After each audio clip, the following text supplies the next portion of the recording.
Kalau mereka menolak putusan MK itu, mereka juga menolak Prabowo menjadi presiden. Ketua DPP PDIP ini sangat senang dengan pernyataan para purnawirawan TNI itu. Kenapa bisa demikian?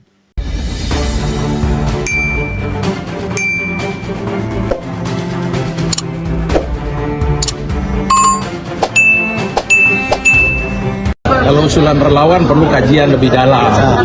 Tapi kalau usulan purnawirawan itu harus ditanggapi serius oleh Presiden. Karena itu purnawirawan yang juga bukan kelas abal-abal. Ditanggapi serius itu artinya gimana deh? Presiden harus bersikap apa? Ya Presiden harus menanggapi serius usulan itu dengan dilakukan kajian-kajian. Ya kan tentu usulan boleh saja, tetapi harus dikaji dari aspek konstitusi. Memang kita sudah agak lambat sih, kemarin cuma PD Perjuangan sendiri yang bicara. Emang agak lambat, otaknya juga lambat mikir tuh, dan asal bunyi, asal bicara. Dia bilang kalau usulan dari relawan itu perlu dikaji mendalam.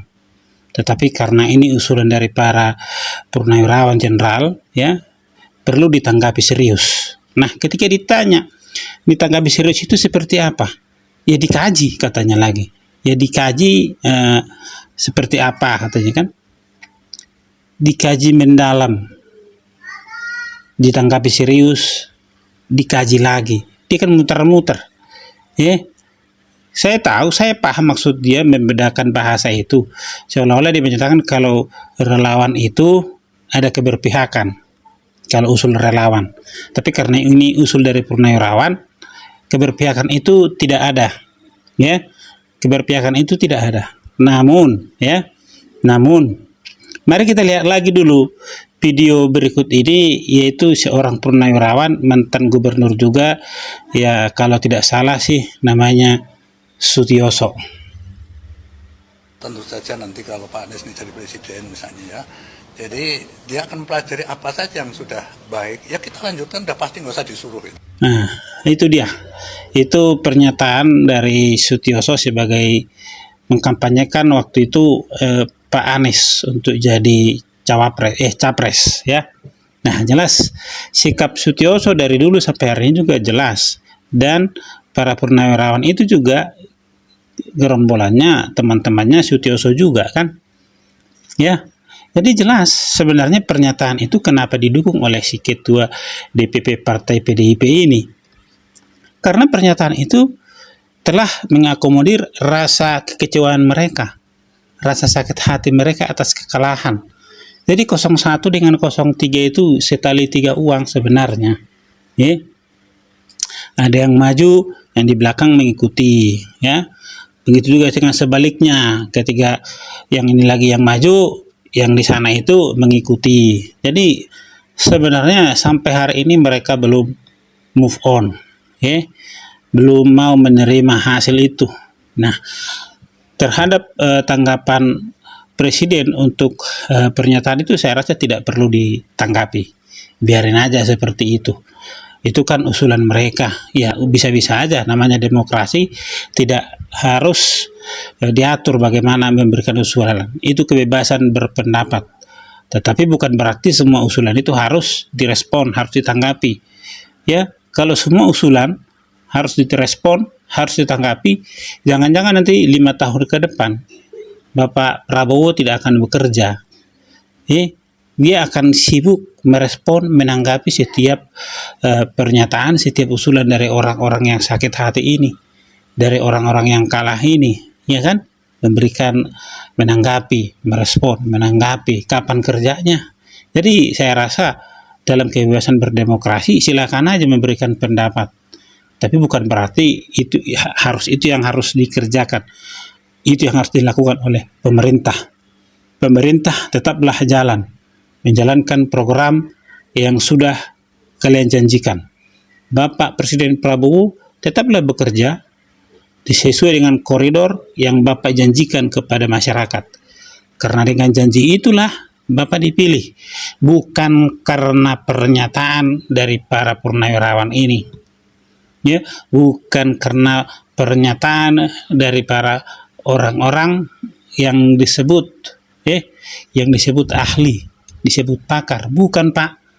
Bapak menang karena janji Bapak ke rakyat, dan itulah yang harus Bapak lakukan saat ini. Kalau mereka berpendapat silahkan, itu hak mereka, namanya kebebasan berpendapat, demokrasi, ya seperti itu. Tapi perlu Bapak kasih tahu juga kepada mereka. Mungkin kalau saya ngasih tahu mereka tidak mau dengar, ya kan, karena rakyat biasa, ya.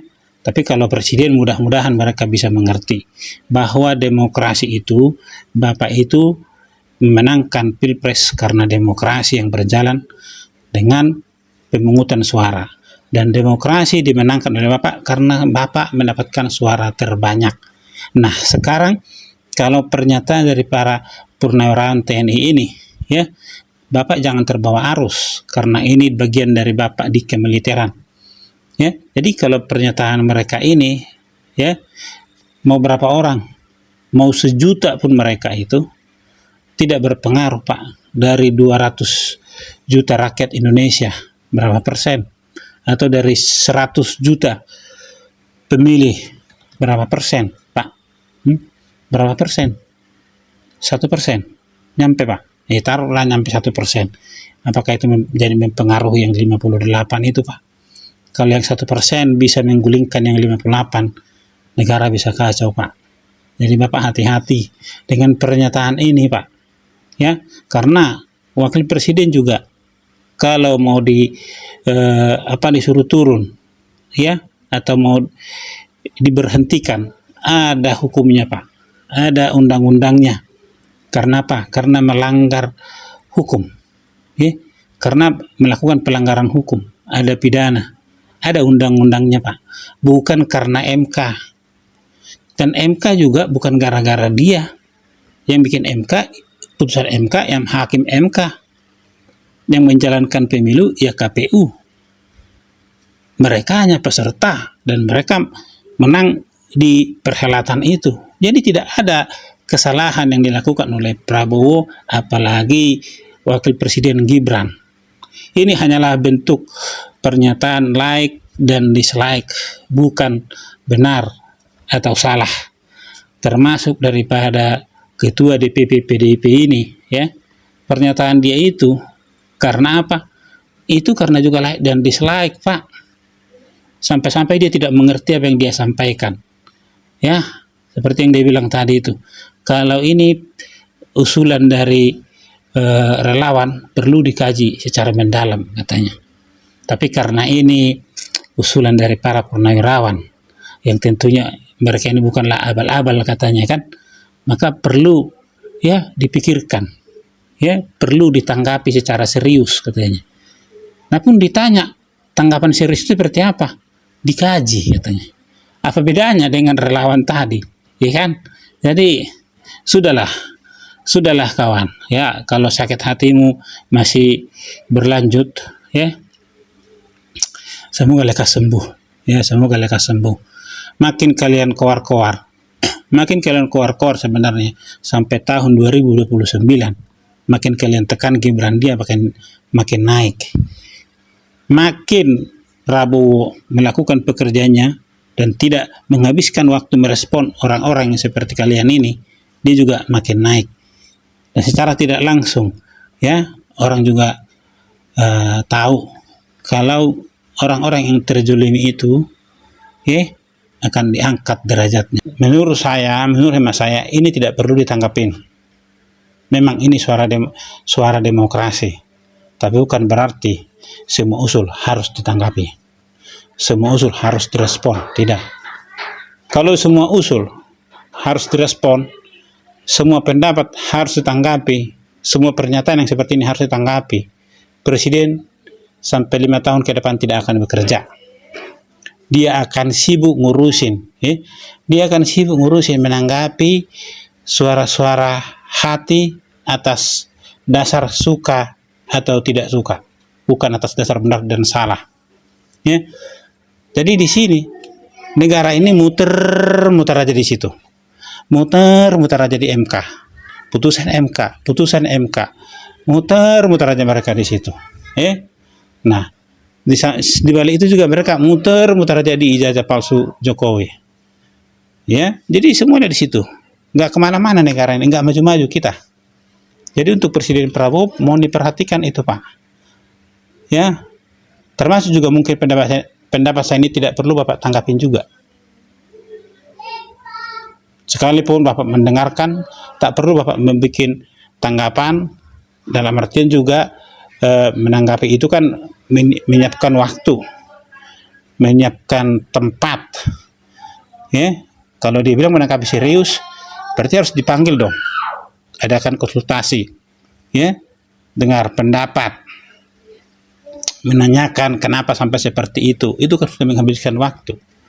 Cukup Bapak dengar, Bapak pertimbangkan dalam hati, ambil keputusan Pak. Tak perlu bertele-tele, ya.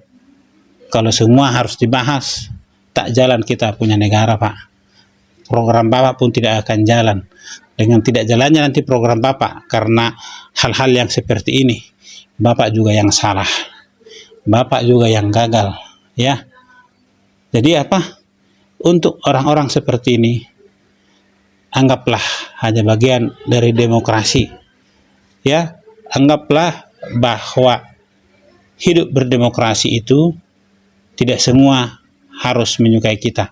Jadi sekali lagi juga buat Bapak Prabowo, tidak perlu Pak Bapak paksakan semua mendukung Bapak, ya. Jangan Bapak asik aja, jangan Bapak habiskan waktu aja untuk merangkul semuanya ini untuk mendukung Bapak. Kerjalah Pak, kerja. Kalau saya bilang, lihat Jokowi, dia tidak menyibukkan diri untuk merespon semua orang-orang suara-suara sumbang, tapi dia bekerja, melakukan pekerjaannya.